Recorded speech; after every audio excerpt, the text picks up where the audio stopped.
tell you to join us via our streaming platforms because there's always something for you to learn and something for you to serve on the radio. My name is Kune Daniel, reporting for you today's Wonderful Friday and every Friday from 7 to 8 o'clock. And there's just people that are listening to us from Australia, even in the moon.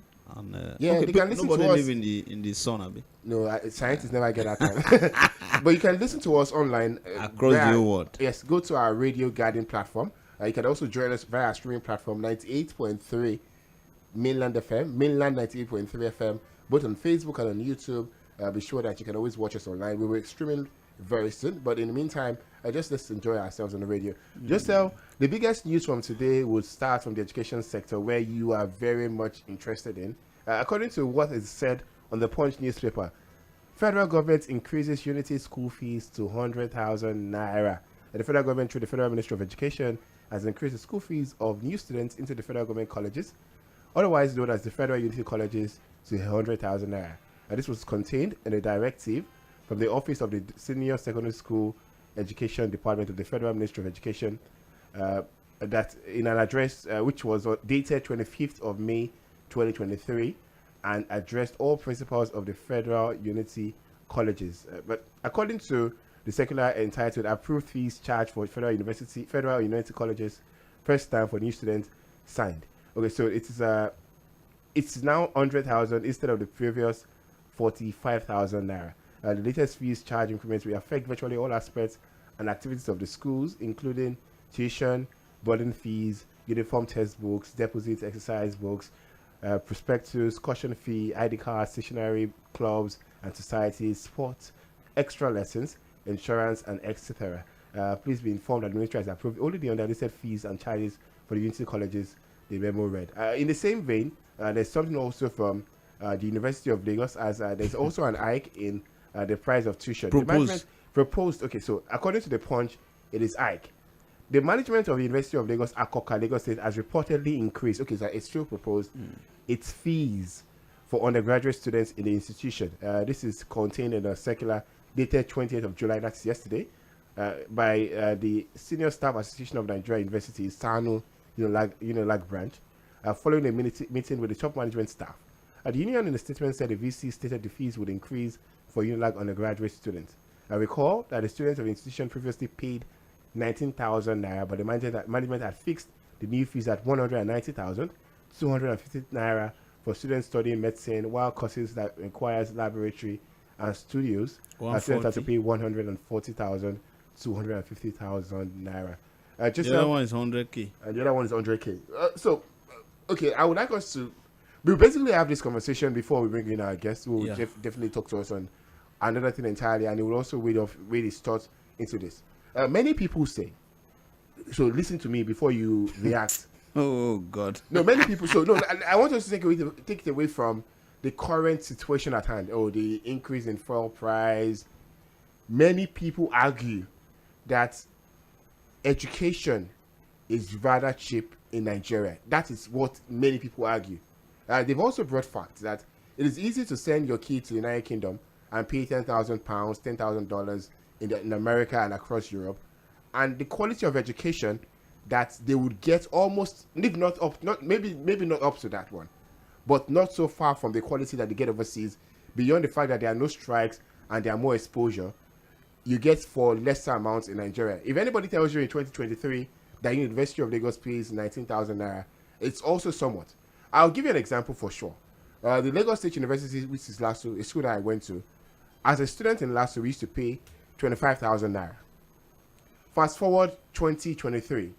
The last time I was in that campus, I saw new buildings. I saw a lot of new buildings. I know that the quality had changed differently from what it used to be. I know that at the time, the then governor of Lagos State, Akinwumi Adeboye, they increased the school fees for LASU, and it hit a brick wall because it had to be a reversal.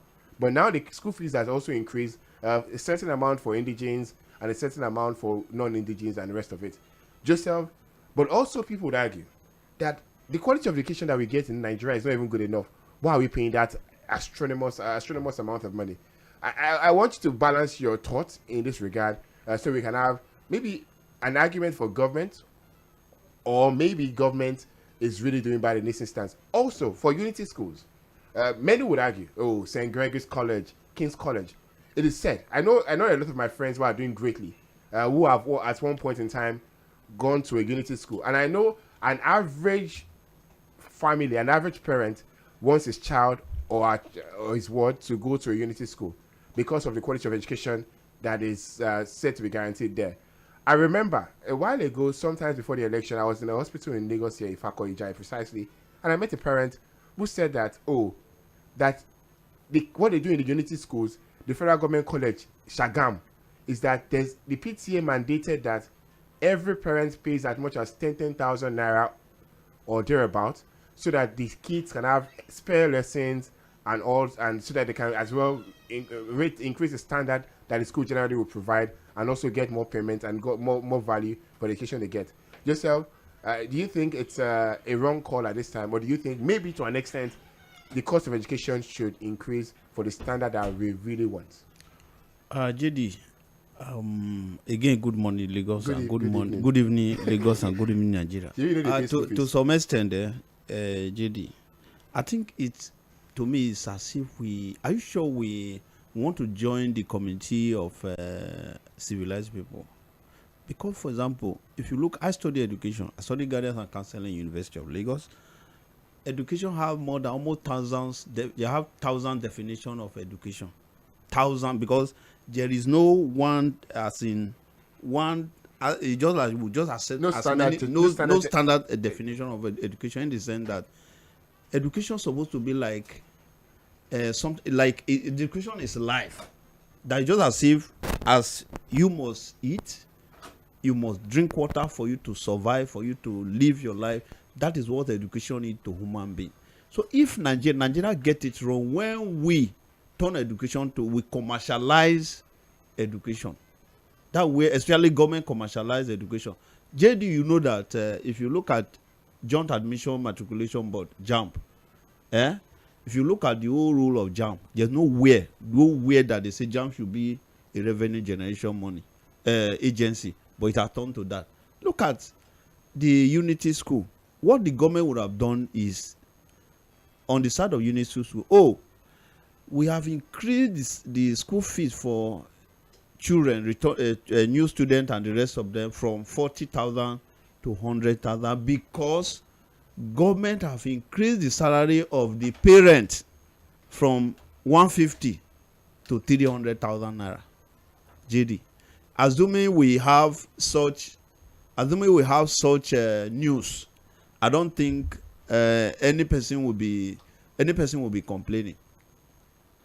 The same people that you increase the school fees for their children, their salary, it is not that they want to they want to discuss how to increase the salary of civil staff, either at the state level, local government level, or federal government. Why is it that if we want to do something, we just do things as if just something close to anyhow? Because why should you increase children's school fees without increasing the parent income? I don't know. And tomorrow you want to tell me that you want to stop corruption. It's not possible. Because the parent must ensure that their children go to school. If, for example, now you have, maybe there are some parents that have maybe 2 or 3 children in those unity schools, and the salary of that man or that woman is maybe 50K or 100K. And he can't say maybe a child should stop for the other one. All of them must go to school. So and anyhow they will get that school fees, they will do that. Let's now come to my school, University of Lagos. From, is it 90,000 naira to no, the school fees can't be 19,000. I just think it's that standard tuition. Because there's so much that makes the school fees. No, that is even what they are even paying in federal. Naira now. Forget that. When the children, they lie to the parents. Let's leave that one. Maybe we not talk that one. Now, for many of all these schools, actually they pay service charge. You understand? We can't call it school fees. In real term is service charge. Now, if University of Lagos is increasing, although Tango is a proposed, before you say you are increasing the school fees, I only make one appeal. Let's see that as we are entering University of Lagos, all the portals disappear. You see a lot of think that but Joseph also, I made a point of argument before I continue. I said I gave you an example of Lagos State University when we used to pay 25,000 naira and the current school fees that they pay now, and the difference is clear. JD, hope you know that they say education for all, government's education for all. Yeah. Okay, maybe if you are saying JD, no, if you are saying education for all, like education supposed to be a compulsory venture for every child, and you are now commercializing it in the other way around. Okay, now if this is what they are going to do, it is better they withdraw the student loan, because it's as if they want to make the parent to gather the money for student loan now, so that they now say, okay, we want to give you money for loan. So why is it that the way we do things is as if I need to go to University of Lagos and collect my money and give the certificate back to them?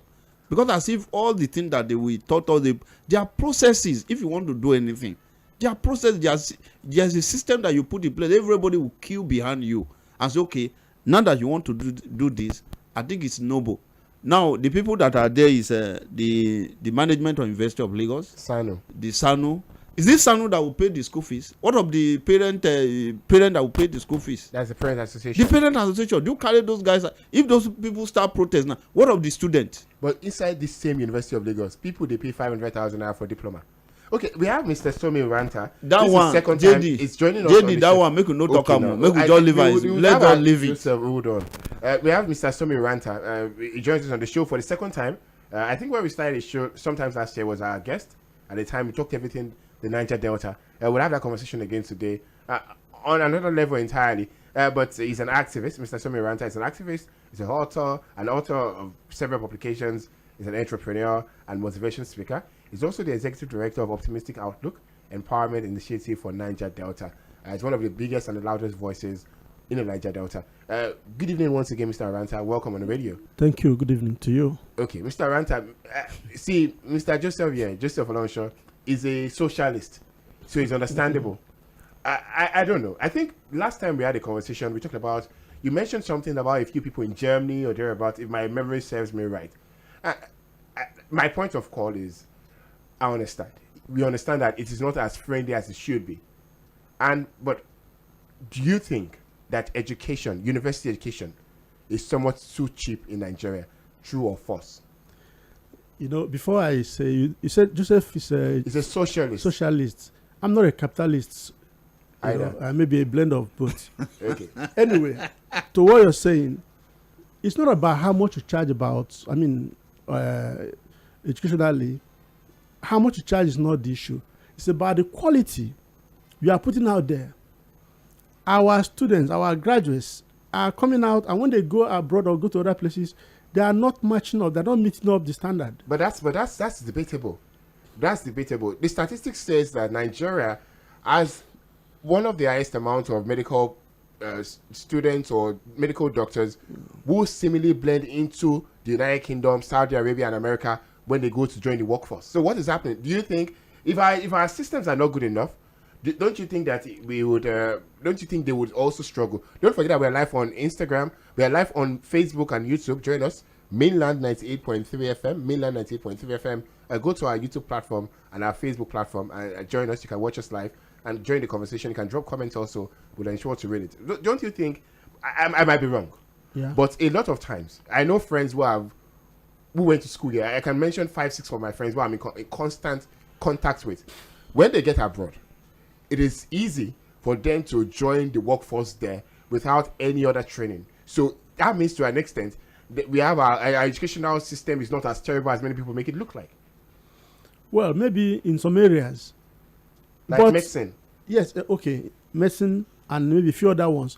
But generally speaking, we always say, you hear it on the streets, everywhere, that the standard of education in Nigeria is falling. Don't you hear that, my brother? Yeah, but okay.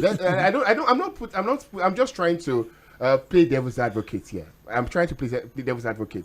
The best set of schools. See, statistics don't lie. The best set of schools in Nigeria are the religious-owned schools, Covenant, Babcock, and some of these schools. With some of our federal universities and state universities standing. I use examples of what I know. I mentioned the Lagos State University, for example. I mentioned maybe Olabisi and Obafemi Awolowo University. They'll stand easy with any university everywhere.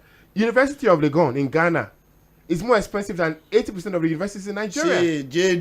Let's help ourselves. This Ghana blessed like Nigeria.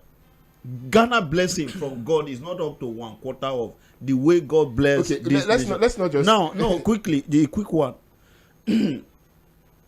See, education is a way for you to correct what they call antisocial behavior. You understand? We have people in Boko Haram who complain of area boy, we complain of iPod, and it is because we play premium on issue of education, money, and it's not helping us. But the standard is also now, primary and secondary school. University the standard is not. If you are talking of the standard, JD, if you are talking of the standard, people that are now complaining this, people like you that are talking of this standard now, God bless the Roman Catholic Church churches. When they brought school to this place, it was almost free across everywhere, and the standard was at how do I put it? The standard was one of the best. I went to a Roman Catholic school. Do you pay school fees at that very time? I was paying expensively in Ojuelegbaye. Hold on, maybe St. Catherine's. St. Catherine's Model School in Ojuelegbaye. JD, I attend the Catholic in my primary school. I attend the Catholic school and partly secondary school.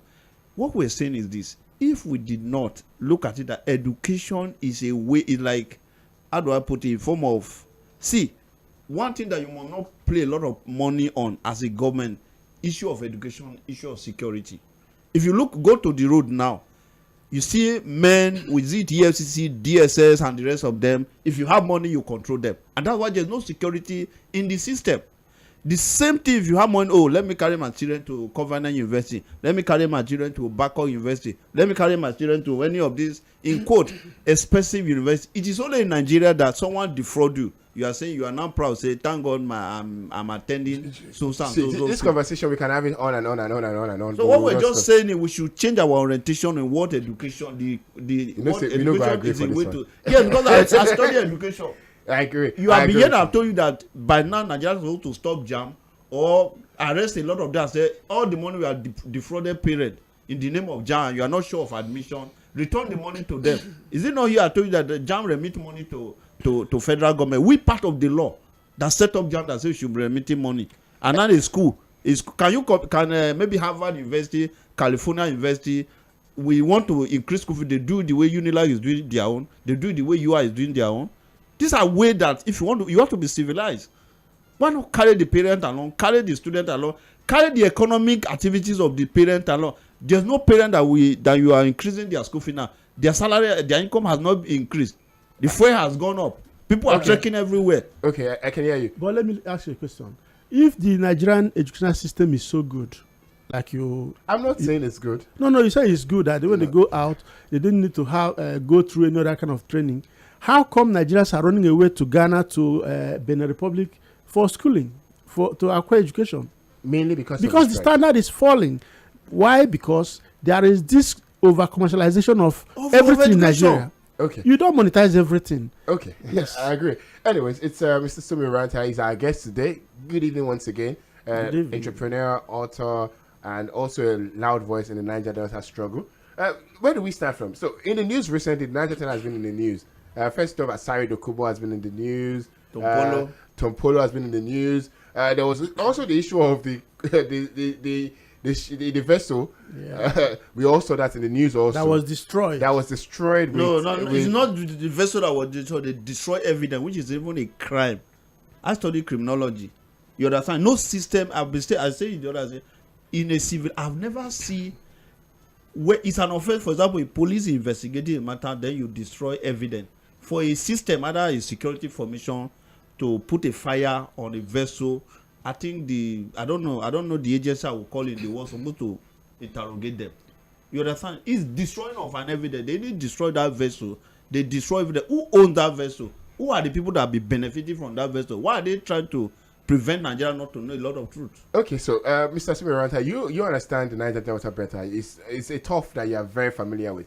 A few things have been in the news in recent times. First off, a former governor from the northern part of the country talked about amnesty for bandits. That amnesty for bandits, that amnesty given to the agitators at that time brought relative peace to the Niger Delta. That maybe it's about time that some bandits should start getting amnesty. But also, we've also had voices who have continually said that maybe amnesty should go at this time. Let's talk about crude oil theft. But do you think as the amnesty deal in any way reduce crude oil theft? Because the numbers are not favorable to us. Is it the amnesty in the Niger Delta for crude oil theft and all? Yes.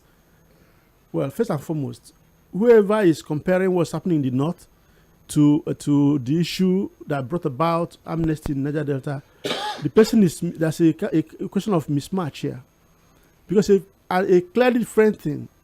When you look at the two situations, the two scenarios, one in the Niger Delta, a people whose means of livelihood, whose means of survival has been destroyed. From their very own eyes, korokoro eyes, as it were, people will be extracting wealth from the place. And then in the process of taking away those wealth, they are destroying the environment. The ecosystem is destroyed. And then people are agitating, say, look, don't kill us, give us a break. And then they went up in arms. Then someone else say, look, for no reason, I can't find the reason why there are bandits, nor the terrorists, or terrorism in the north. I can't find the reason. I can't find any logical reason behind it. And you're talking about giving them amnesty. For what? Meanwhile, if there is any question of amnesty, the whole attention is that it is the money from the Niger Delta that they will also use now to spend in amnesty. You see, the problem with Nigeria is that there is so much injustice, so much inequity, so much unfairness, and that runs contrary to nature. You know, if you keep on treating people, you said, someone said that there is peace in Niger Delta. There's no peace. The peace, I have stated it before, and I'm still saying it, is what I could call the peace of the graveyard. Because you cannot continue to destroy the means of livelihood of a people and you think that it will just continue that way. The people in the Niger Delta are dying on daily basis. You cannot drink water, you cannot fish, you cannot farm, you cannot sleep at night. How do you survive? Now the fuel prices are high in Nigeria. Niger Deltans pay more than even Lagos.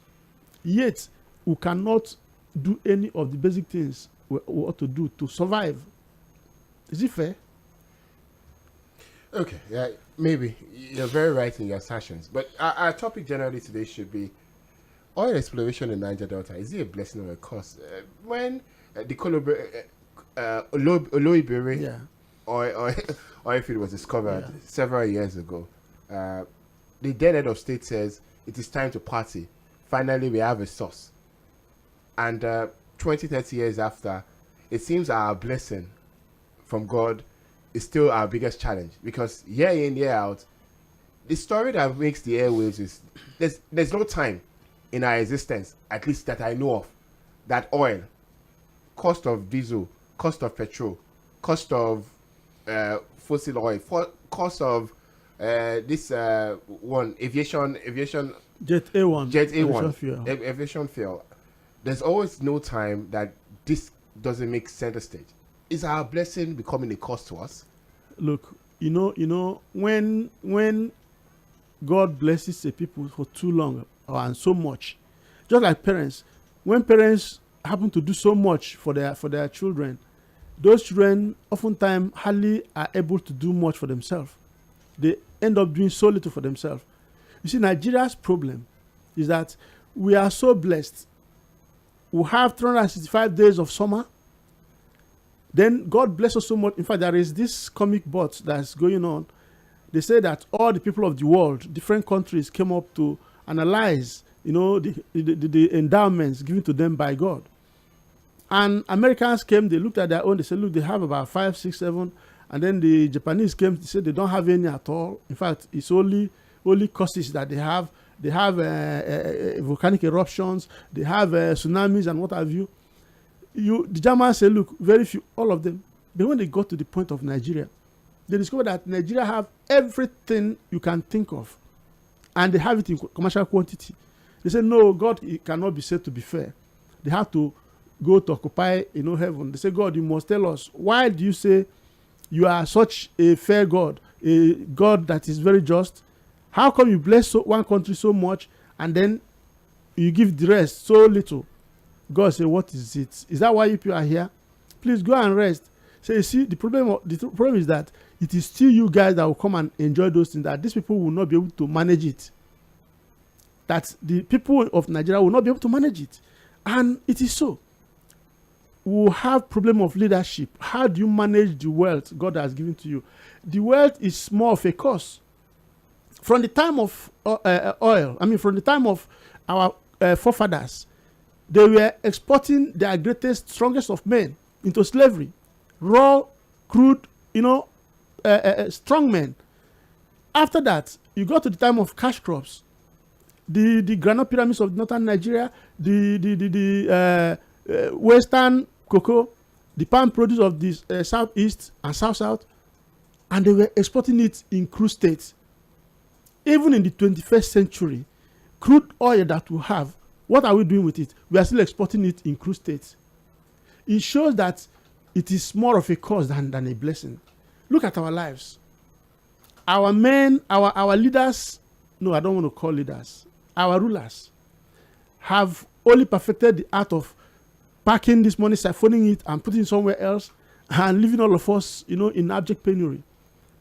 So when you come out and you say, I'm a Nigerian, they look at you as somebody who is, come and say, like money misroad. Because we cannot measure up to the standard of others. With all that we are given, we have no business being poor in Nigeria. But look at the place where they're even taking the wealth off. It's very, very unfortunate. Yeah, but many would argue that some of the challenges with the people of the Niger Delta, it still lies with the Niger Delta people. I'll tell you from a movie I watched, Black November. Okay. Black November is a movie. RMD Jetta Amata was the director at the time, and they talked about the fact that a lot of the oil companies that were at home in the Niger Delta would say, "Oh, Calabari community, come.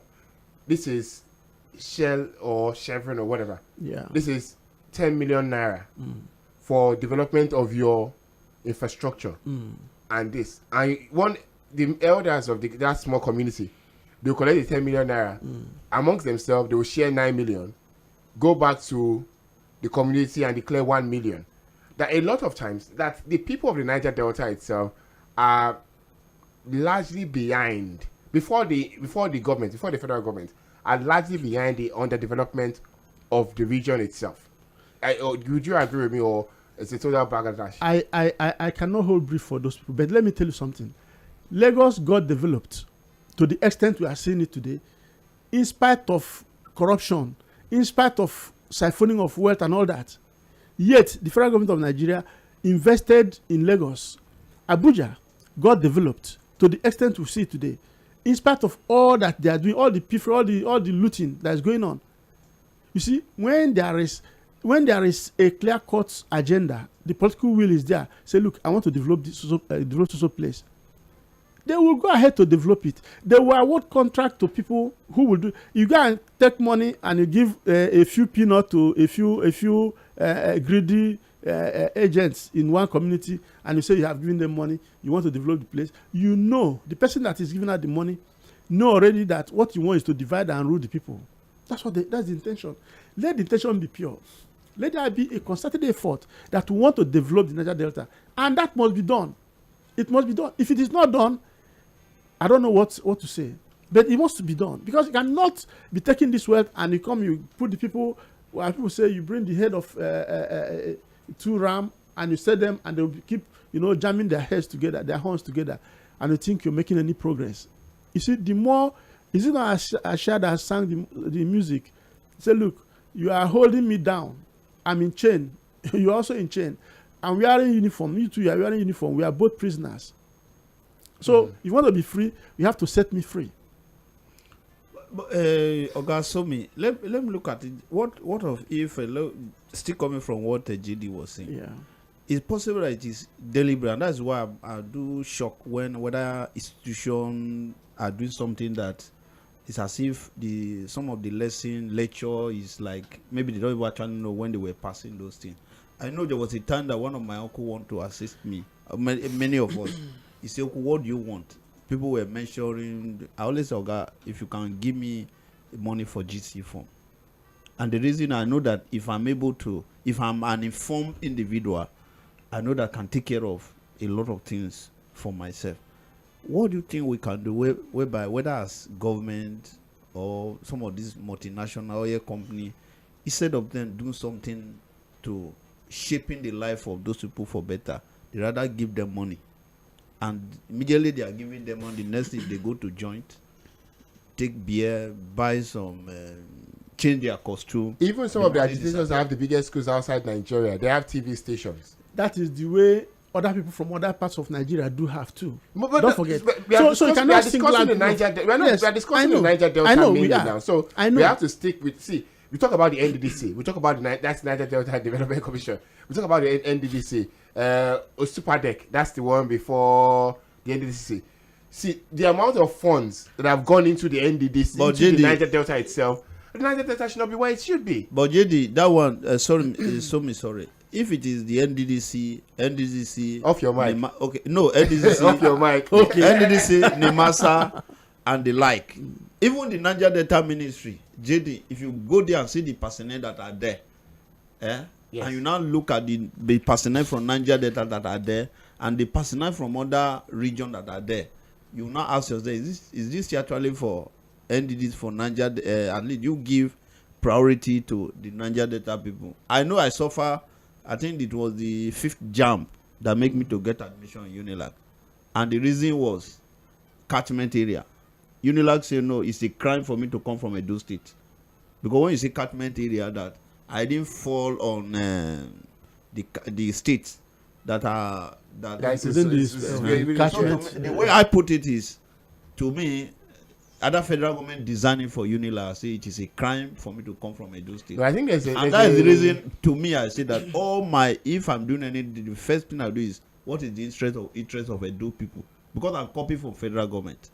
You understand it? So what we're saying is this: if we must move forward, there should be equity, and I don't believe on equality, equity and fairness.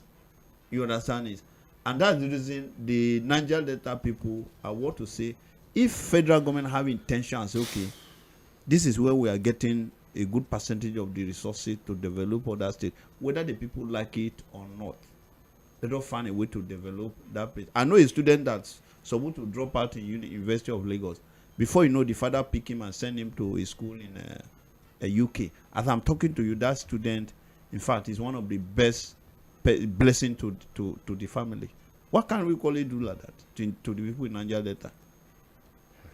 But Oga is there. Oga, so see, I don't like to thrive on problems really, but we must list them out. Then before we start to prefer solutions to them. In your summation, over 40 years or 50 years of your existence, I'm sure you spent half of your life there, if not there mainly, but you've always traversed the source from Lagos to the Niger Delta, then overseas, and you understand the plight of your people. What are the plights? What are the challenges? What is wrong? The problem is that those who are superintending over the affairs of Nigeria, they feel that the best way to keep on extracting the oil wealth in Niger Delta, is to keep the people down, just like they are doing to the larger society of Nigeria. You see, when you have a problem and you throw money at the problem, money has limits. In fact, it corrupts the whole system. Just like we're in Nigeria now, they have decided to take away palliatives. Palliatives. When you give money to people, that money, of course, is almost useless. Of what can you do? Then you come and say, "Oh, I gave them money now. I shared 8,000 to all of them." So, these are ways, conduit pipes, so that if they share for 1,000 people, they say, "Oh, we have shared for 1 million people." So when you even say they gather some people in Niger Delta, some leaders of thought, opinionated people, and you give them 10 million, maybe if 10 million was a mark to be given, they might even give 5. And then say, look, Mona do as I won't do. Then they will share it to another. The intention originally, I've been sure, is to not get anything done, just to popularize the people. So what is needed is one, let the government have a clear-cut agenda. There's a roadmap to development of Niger Delta. Why will Nigeria go and take loans to build rail lines across the north up to Niger Republic, and then Niger Delta there's no rail line connecting us where you're making the wealth, where you're getting the wealth? Does it make sense? You cannot, even the Patani Road, East-West Road, from Warri that will traverse through Warri to that's Delta State to Bayelsa State into River State. That road has been on for over 30 years. They keep working on it. See, there is no. They should get these things done. No water. Go to Olibri. After the first place they got the second place somewhere in Delta State, the Nisoko community. I watched a video. The king of that community said, "Look, all you have is these roads, this devastation everywhere. If you know the social impact of oil exploration, social impact, when they come in with the houseboat, you see a very dark community living in darkness. Then you see the houseboat on the sea. It looks like paradise. The young women in the community, they will ravage them, and then they will move on after 1 or 2 months, and they are on to somewhere else. So you see a lot of disjointed situation. The whole area is ravaged. So socially, we are destroyed. Economically, we are destroyed. Biologically, otherwise. So let there be a plan to arrest this thing. First of all, like I said, let there be a rail line connecting us. Do the roads. Give us water. Give us electricity. I saw a video in Ghana. They said they normally get a certain percentage of gas from Nigeria. But we have gas in Nigeria, in the Niger Delta. Yet we supply Ghana. The place where the gas is coming from are in darkness. What is wrong with us? You see, the thing is that if you think you're doing me, you won't know when you extend it to start doing yourself. Because any act, when it goes full circle, the hunter will become the hunted. So you think you are doing someone else, at the end of the day, you end up doing yourself. So it is better from the onset, let's have a clear-cut agenda to be fair-minded in our activities. Look at the way we are. Are we looking like human beings? Nigerians, generally. Can you come out where people are talking, even among Africans, and say I'm a Nigerian? Well, you can say that just for the sake of our bragado, but nothing else. When they look at you, they see the emptiness in you. That your leaders pack your wealth, loot it, and go and hide it somewhere, and they come here and start showing. Look, during the early 60s, Lee Kuan Yew of Singapore came. They also got their independence around that period, and he said he came to Nigeria. He interfaced with the Okotebos, the Azikiwes, the Awolowos, the Tafawa Balewas. He even went to Ghana, interfaced with the Nkrumahs and all that. When he went back to his place, they also that too was a fledgling democracy. He wrote in his book, From Third World to First World, My Singapore Story. He wrote in that book, he said, look, that what he saw then, that he knew that it would be, if not impossible, it would be very difficult for these fledgling African democracies to get out of the wood. But I say, Lee Kuan Yew was wrong. Because he presumed that they would be looking out for how to get out of the wood, these African democracies. But alas, they made a 360 degrees turnaround, and they are walking into the forest. And every other subsiding regime kept walking deeper and deeper into the forest, to the point where we are in the thickest of forest and we're enveloped by darkness as it is. I'm not being pessimistic. Hold your thoughts for a minute. It's Mainland 98.3 FM. We are the sound of Lagos. The show you're listening to is Voices from the Top on this station. We are live on this dial, 98.3, on Fridays from 7 o'clock down to 8 o'clock. My name is Kunle Daniel. There's Joseph Alonshaw right here in the studio. And there's also Mr. SOMI URANTA, who is our guest, one of the loudest voices on the Niger Delta. He's also a speaker, a motivation speaker, an entrepreneur, and author of many years standing, and also the CEO of Outlook. Optimistic Outlook. Yes, it's right here. We're discussing the Niger Delta, oil exploration in the Niger Delta, a blessing or a curse, giving us some challenges, and we are also talking solutions. Also, Joseph would definitely have a question. Yeah, Oga SOMI, you are a philosopher, and I want to see how do we address this issue of you said it, but let's look for a way out of it. That in Nigeria, if there's any issue, they will just throw money at it. You understand it? If you look at all the regime, the immediate past regime, we're borrowing money from. It remains small for them to come and borrow money from me. Maybe they ask me, I didn't have. Maybe you never told them you had money.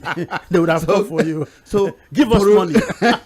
Borrowing money from almost every year. Yes. This other administration, let's widen the tax net. The other one, that day they said that you'll be paying 1,000, propose 1,000 as a proof of ownership.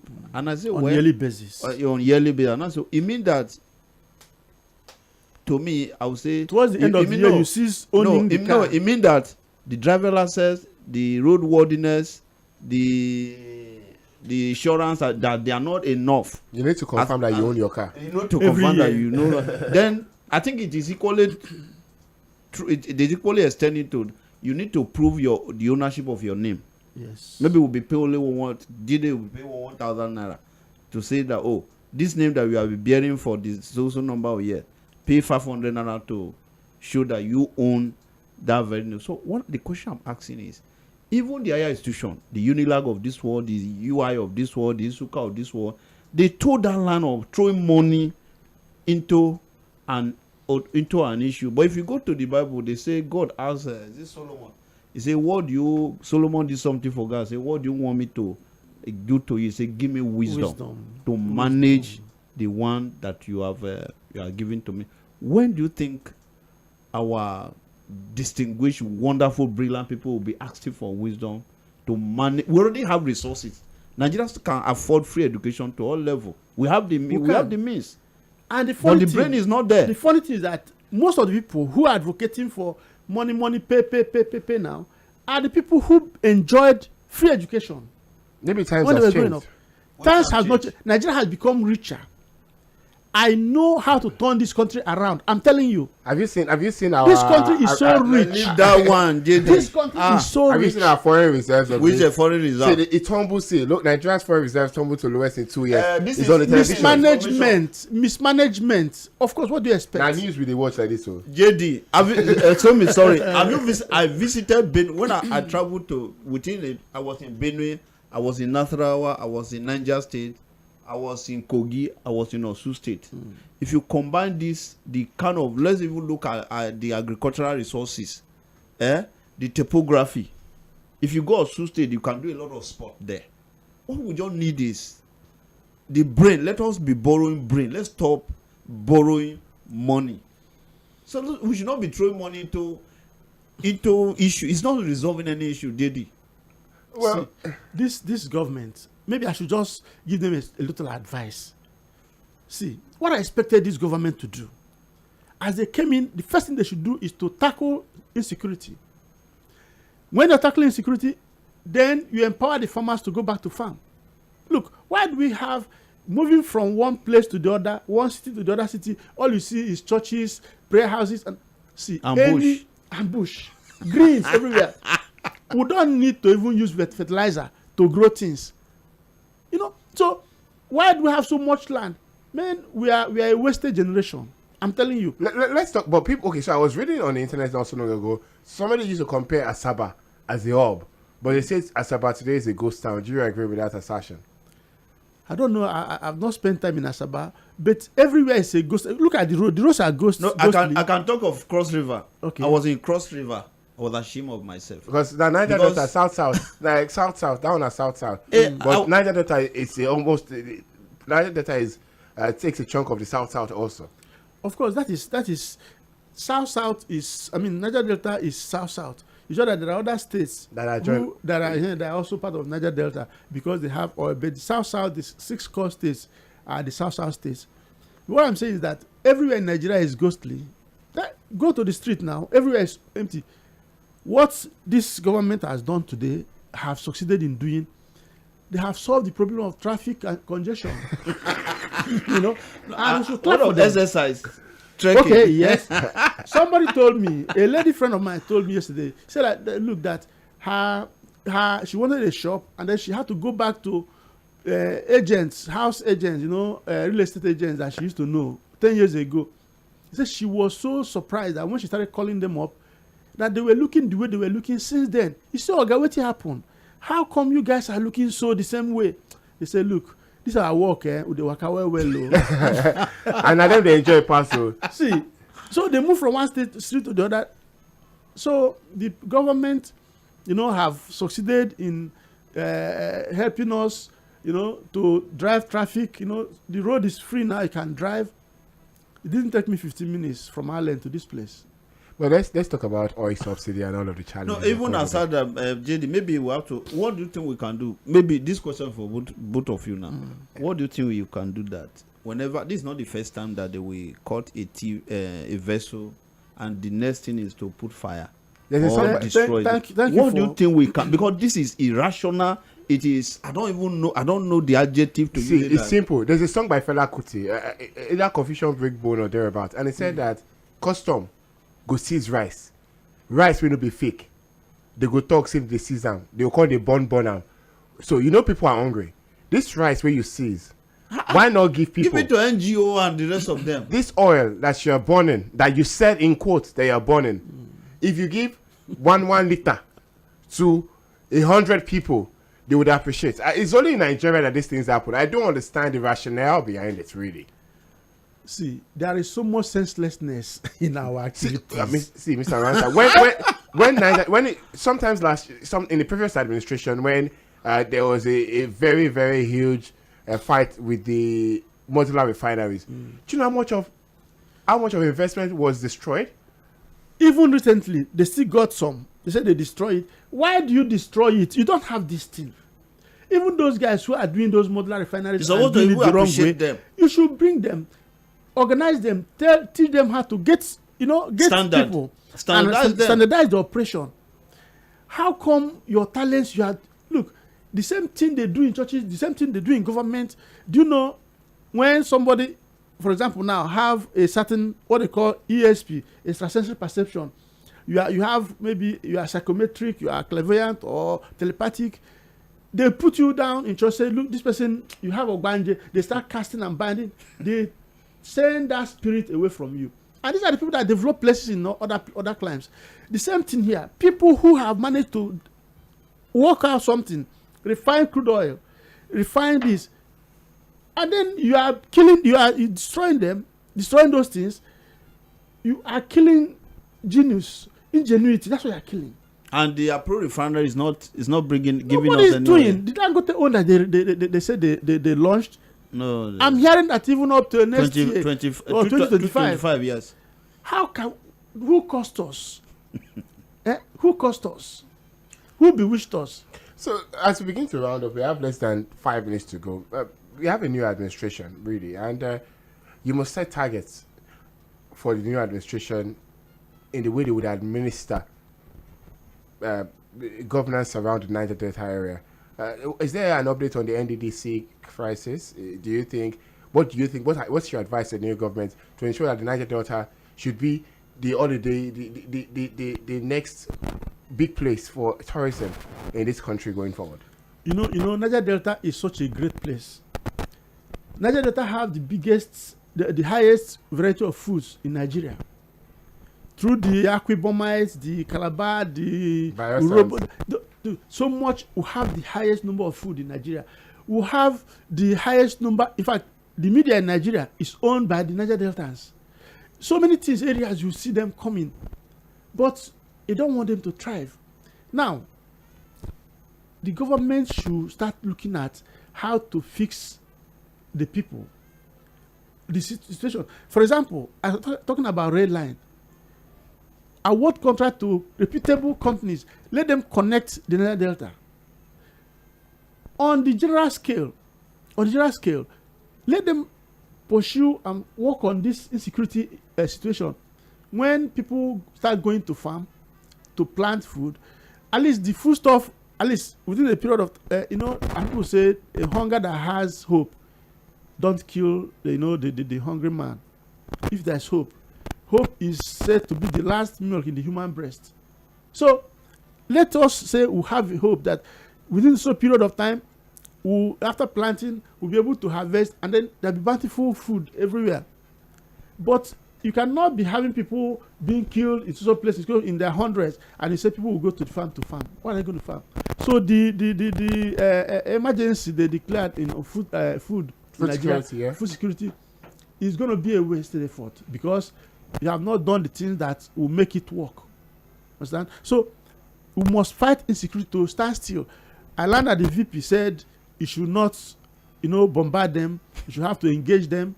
Well, if we go that way, we will not have a solution to the problem.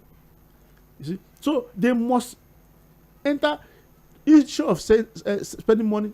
What happened to those refineries? Why are we sharing money? Nobody's talking about those refineries. Is it not a shame that at this stage, tell me any country in the world that is an oil producing country that does not have a functional refinery? Nigeria. Nigeria is one. Number one. So where's number two? At least I know that one.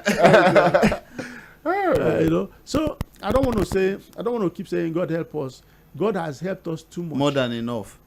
It is for us now to help ourselves so that God will be happy that He created people and put them in a geographical enclave called Nigeria. Otherwise, we'll be leading, acting in such a way that God will say, oh, God like to regret when He look at human beings. Let Him not regret that there are people called Nigerians. The ex-agitators, we know them, the big ones. Have they been of help to the larger society, especially those who... And would you say the Niger Delta of Nigeria at this time is peaceful? Beyond graveyard peacefulness, beyond graveyard silence that sometimes will take center stage. Look, I don't want to be a purveyor of bad news, but let me tell you the truth.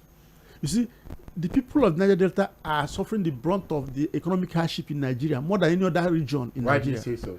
Because they cannot farm, they cannot fish. If you are in Lagos or maybe you are in any other part of Nigeria, if it's too much, you go and plant something and you eat. You can go but you cannot fish, you cannot farm. There's no water, there's no light, nothing. So they are pressed to the wall, and they see you. Now our rulers have upgraded to make Mercedes Maybach. And that is the luxury, super luxury of Mercedes. So when they are showing all this luxury in their faces, you think things will remain that way. So in their best interest, Nigeria should have to wake up and smell the coffee and start doing the needful before it's too late. Just some final words we have to start with. My own final word, just an appeal. I want to appeal to maybe my own school. That is my second home, University of Lagos. We have a very brilliant woman, Professor Folashade Obushola. This is the first time that the woman will be a VC of University of Features at the nation. Probably we should see a different. Women can manage, they can macro-manage. It is not the issue. Unilag is not the issue of increasing school fees now. Sit again with your management, and there are a lot of brilliant people. There are a lot of Unilag ex-students of University of Lagos who, if you open your door for them, they will find a way around for you to make that school one. It should come out, should be a woman being one of the best VC of that school. And you know what it means when you are increasing the liability of on an individual. Even though they respect you, may those that want to respect you, they may just go the other side of it. That is one. Then the second one is it. Let us stop issue of commercializing, issue of education, and issue of security. Any country that engage in issue of everything money is security, money in education, that country they may not make heaven. Let me put it that way. Thank you very much, Joseph Folonsho. Thank you very much, Mr. SOMI URANTA, this entrepreneur, author, political analyst, and also an activist in the Niger Delta, and also the CEO of Optimistic Outlook. Yeah. Thank you very mumuch for being our guest, and sometimes very soon. Maybe when Nigeria is better, I would have you again. No problem. My name is Kule Daniel. It's mainland 98.3 FM. We are the sound of Lagos. It's a Friday. It's Faji Friday, and there's fun on this side. From myself, keep your house locked on. There's Coco Radio at 8 o'clock, and the fun never stops on this dial. Good night, Lagos.